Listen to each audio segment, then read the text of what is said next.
Ne tombez pas dans le piège de l'auto-entrepreneur ou la micro-entreprise ou l'indépendant, enfin, quel que soit le nom qu'il porte dans votre pays, ne tombez pas dans ce piège-là.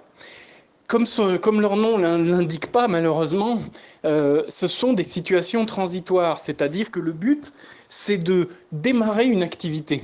Le piège, ça serait de rester dans cette activité. C'est-à-dire que lorsque vous vous lancez dans une société d'indépendance, le pire, c'est par exemple les contrats d'Uber ou autres, vous risquez de vous retrouver piégé dans une logique où vous ne pouvez pas sortir de là. Parce qu'en fait, ce qui est très important, c'est de définir les paliers. Et là, souvent, c'est les gouvernements qui vous disent avec telle situation, vous avez tel palier. Par exemple, ça peut être 100 000 francs pour déclarer la TVA, ça peut être 70 000 euros pour, je dis n'importe quoi, hein, mais pour déclarer son chiffre d'affaires et ainsi de suite. C'est-à-dire qu'en fait, c'est conçu pour que ce soit une situation transitoire avec des paliers pour vous faire passer à un autre statut. Et l'autre statut, c'est celui-là que vous devez atteindre.